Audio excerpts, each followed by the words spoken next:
नमस्कार दर्शक बंधु शुभ सकाळ। आज हूँ 30 तारीख नवेम्बर मास शनिवार। चलतु जाना देश विदेशर किसी बचा बचा गुरुत्वपूर्ण खबर। जदि आपण मैंने पर्यटन वीडियो को लाइक करना वीडियो को लाइक करी चैनल को सब्सक्राइब करी कमेंट माध्यम जनातु आपण मैंने आम वीडियो केउं जिल्लारू देखुछंती। राशन कार्ड धारक बड़ खबर। नवेम्बर 30 पूर्व सारी दिंतु यह कम नचेत आउ मिलबनी मागणा राशन।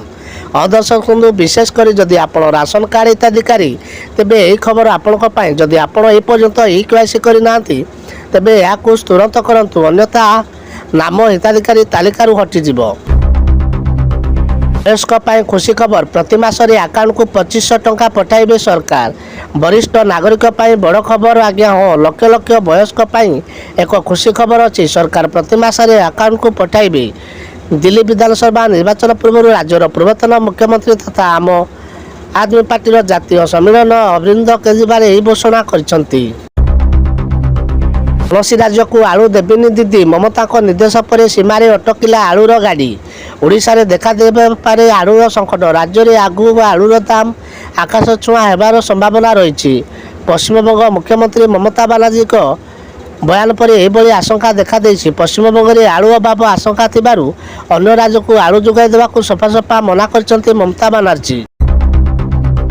पाणीपाग जहाँ सूचना मिलुअछि राज्य में कमिब शीतर प्रकोप। उपकूल और दक्षिण ओडिशा रे कां बां हालुका वर्षार संभावना।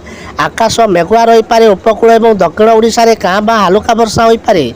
एही भली पाणीपाग रहिबा नै पाणीपाग विभाग पूर्वानुमान करिछि।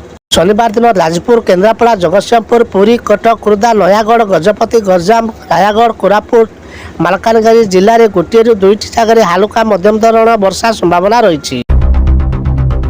आवास योजना नुआ गाइडलाइन एणिकी निज निजे करें सर्वे। आवास घर निज निजर सर्वे करेंगे लोके। कई योग्य हिताधिकारी अणदेखा हेबेनी। खोजी खोजी योग्य हिताधिकारी घर दिज्व। प्रकृत हिताधिकारी पाइबे घर निजे योग्य कि निजे अयोग्य करेंगे सर्वे। यह आसंता डिसेम्बर मासरे गाँ गाँव में कैंप्स लगे लोके यही कर्मशाला जोग देवे। बाइक फ्रिज थिले भी आपण मानक मिल पार आवास घर। यही मासरे 21 वर्ष होते पाइबे सुभद्रा टंका। उपमुख्यमंत्री बड़ घोषणा। सुभद्रा टंका को नहीं उपमुख्यमंत्री प्रभाती परिडा बड़ घोषणा करछंती। कहले यही मासरे जाको 21 वर्ष होइतिबो सेमानकु भी मिलिबो सुभद्रा टंका। सुभद्रा टंका कहवा अनुसार उपमुख्यमंत्री 1,06,00,000 लाख आवेदन करछंती। सेतिरु 2,66,000 आवेदन मध्यरु 22% आवेदन को रिव्यू करा जायछि।